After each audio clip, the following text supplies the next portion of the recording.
Hello, church. My name is Minsu Choi. I'm a Doctor of Ministry student at Portland Seminary studying semiotics and future studies. My focus and my research is really on the intersection between faith, culture, and tech, and trying to visualize and understand what the church needs to continually progress in order to be effective conduits and witnesses of the gospel of Jesus.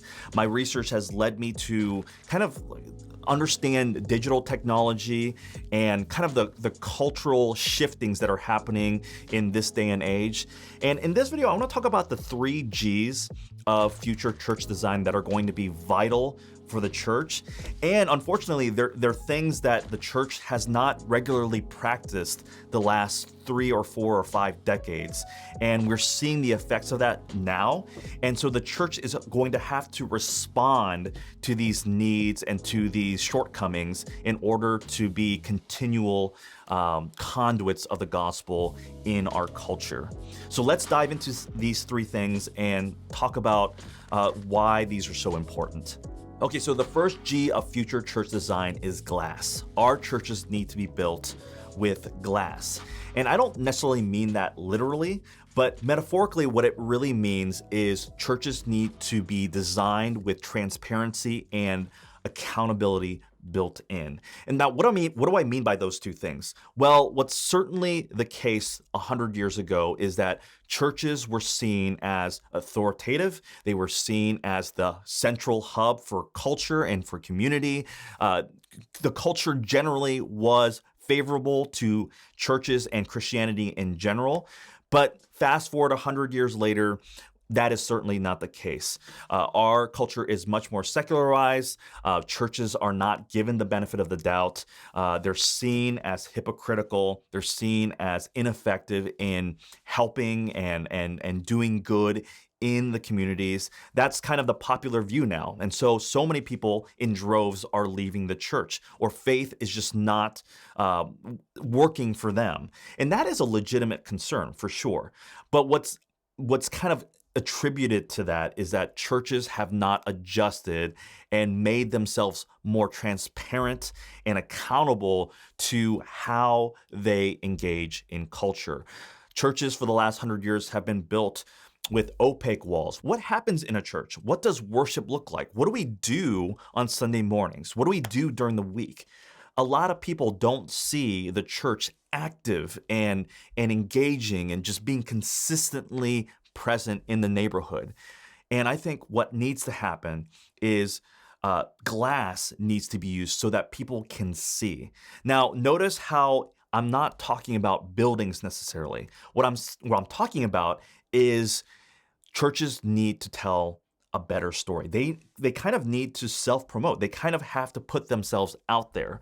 And so another idea about glass is the screen. The church needs to use glass, the screen better. They need to be able to understand how people are looking out into the world.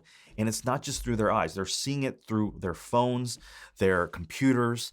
And so if you don't have any sort of strategy around social media in your churches, what you're failing to do is showing the story of your church, and ultimately it's also concealing the story of what's God doing through your church. That is such an important idea with the first G, glass. The second G of future church design is gardens. Churches need to be filled with gardens. And I'm not talking about those prim and proper and neat and organized gardens. I'm talking about wild gardens. Gardens need to replace lawns. Gardens need to be inside and outside. And the idea behind gardens is this capacity to offer care, culture care. It's an idea that I've learned from Makoto Fujimura, one of my favorite artists and theologians.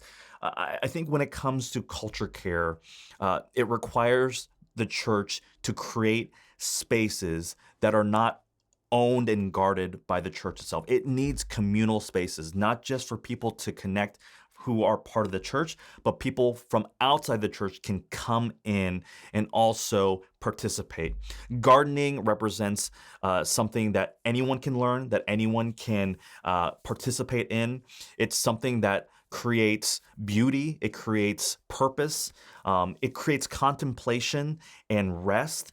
Gardens need to replace parking spaces. They need to replace lawns. They are vital as a signifier of, taking care of our world, being good stewards of everything that God gives us.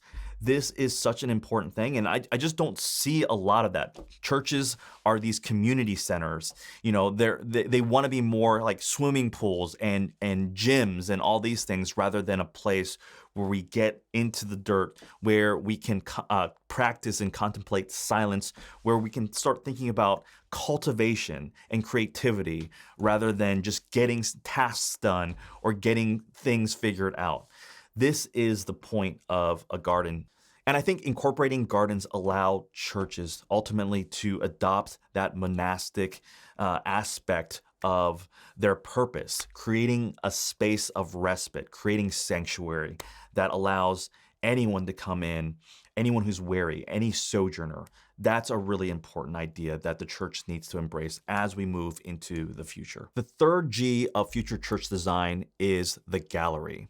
Not only do we need a community garden where people can come and rest and find peace, but we also need a place where people can cultivate wonder and awe and creativity.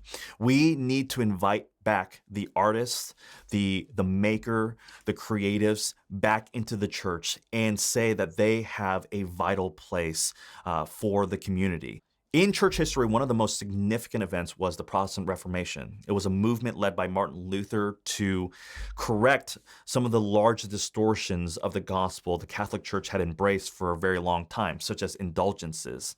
A few generations later, we had the Counter-Reformation because one of the things that the Protestant Reformation kind of overdid was just a singular emphasis on the Bible and a disregard for images and icons and artwork.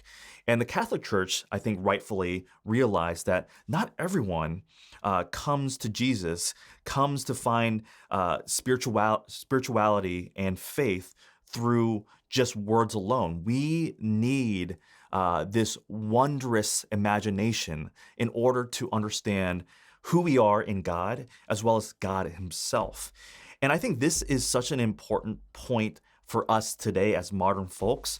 We've become a culture where images and sound is all around us. But for some reason, the church, especially Protestant churches, evangelical churches, have still not known how to incorporate art and sound and beauty well into their theology. Today, modern churches need to embrace that we live in a world full of images, full of stories and sounds that are bombarding us every day. And what the church needs to do is step into that and engage in that and talk with all of these different ideas and artists and create that prominent place within worship, within the community for artists to communicate and to share.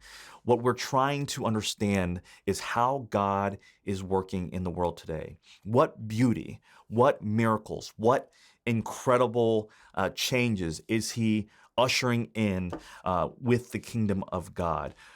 So those are the 3 G's of future church design. I'm curious to know how your church is incorporating some of these ideas. What do you think about them?